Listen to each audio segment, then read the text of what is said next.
Welcome back to Inside the Ring. We are here with the man of the hour and maybe the man of the last dozen years in boxing in retrospect. He just beat Canelo Alvarez as he promised he would. He's still undefeated. Now, 4-weight division, Ring Magazine champion, joining only Floyd Mayweather and Manny Pacquiao in the history of boxing as a real 4-weight division champion, and maybe just Pacquiao. We'll talk about that later.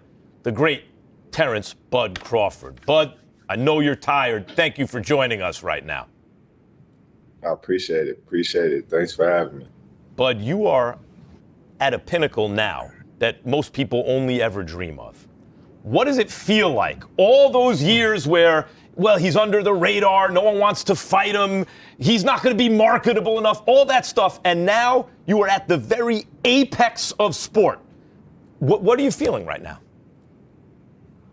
Well, to be honest, I don't feel anything because, you know, when it's meant for it to happen like that, you know, it just happened organically. You know, I know where I was meant to be. I know my place in the sport where I was, you know, destined to be at. So I just take it in stride. Yeah, do you guys want to talk to Bud? I mean, I'm happy to have a conversation with him. Don't let, I'll get going. Go ahead. Real quick, I want to say congrats, Bud. The whole culture's behind you. When I seen you walking in, the first thing I said to you, Bud, the belt is in this case. Go get it.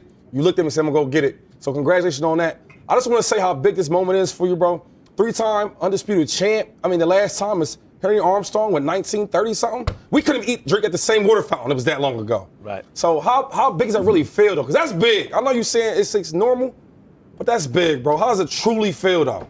Because you're the king of this joint right now. To be honest, you know, it feels great. But at the same time, you know, that's the honest to God truth. Like, you know, like I'm not jumping around, jumping for joy. I'm just like, maybe it ain't set in yet. You know, I'm just like, yeah, I told everybody, you know, what was going to happen. And it happened just like I said it would. Cop, you want to ask him the same question to see if we get it, or can we move on now? Yeah, look, Bud, I should have. That's huge, Look, bro. Bud, Shady. when you said you were going to beat him, I should have listened. That was the first time and the last time I picked against you. And you were great. But the thing that surprised and impressed me the most, Bud, was how well you took Canelo's punches. I mean, that was your first fight at 68. You hadn't even fought at 160. And I saw you say at the post-fight press conference that even Mean Machine hits harder than this guy. When did you know in the fight that you could take his shots pretty well?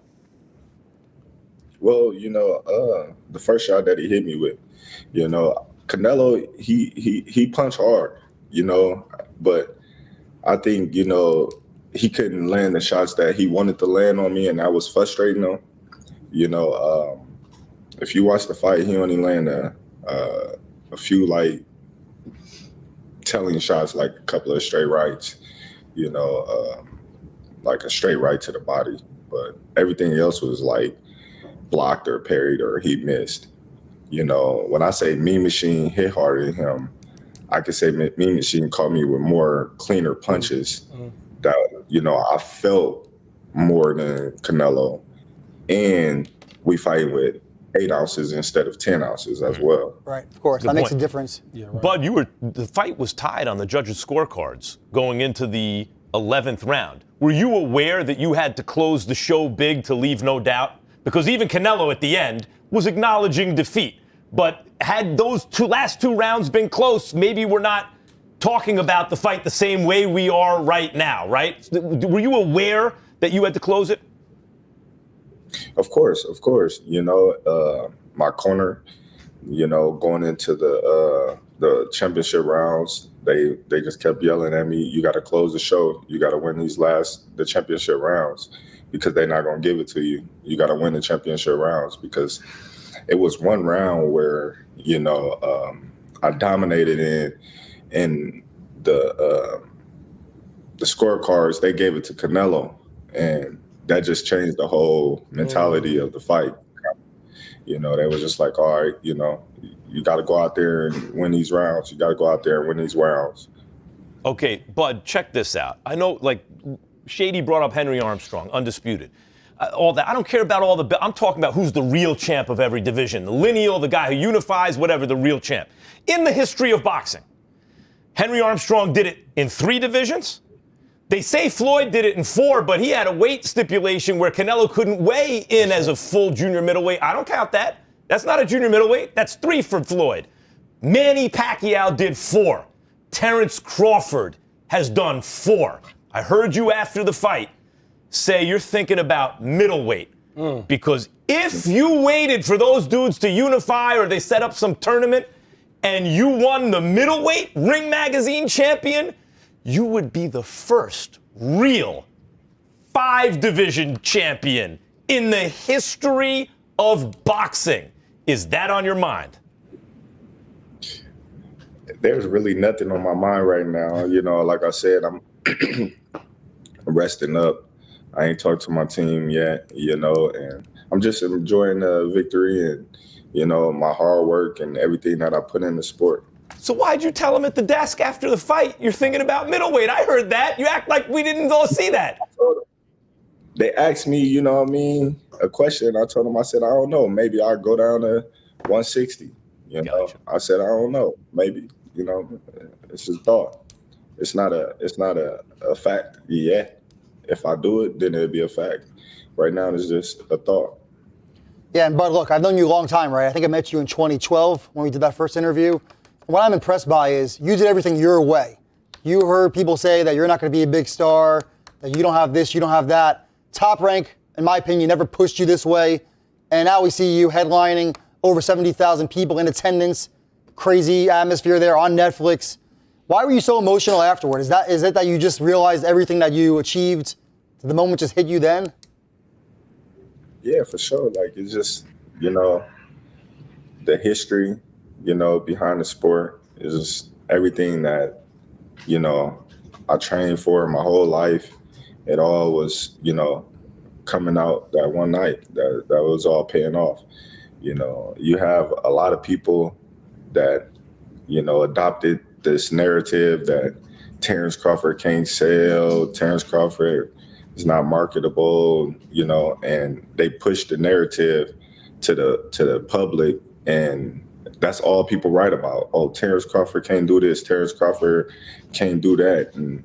But anyone in Terence Crawford fights, you see a sold out crowd, you know, but they wasn't talking about that. They was talking about how, you know, marketable I'm not, you know, and that kind of was hurting my career because, you know, a lot of people was looking at me and said, oh, yeah, they said he's not marketable. Or they said he's not, you know, don't have a personality, things like that, because I didn't want to do things their way. I didn't want to put on a show.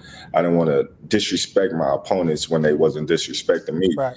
I wasn't, you know, I'm not a guy that, you know, wear jewelry for no reason. You know, just the things that I didn't want to do that they wanted me to do. You know, they go out there and say, oh, well, they lost money on me. You know, it's just crazy, though, to see me headline, you know, not one of the largest attending fight in American history. In American history.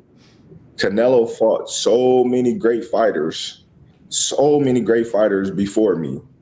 And a lot of people, you know, they say, oh, well, Canelo's driving this fight. Canelo's driving this fight. But when you look at it, you see Errol Spence, his largest attendance, his highest paycheck was against Terence Crawford. But they say, oh, well, Errol Spence did this. When you see Canelo Alvarez, his highest paycheck, his largest attendance, you know, was against Terence Crawford.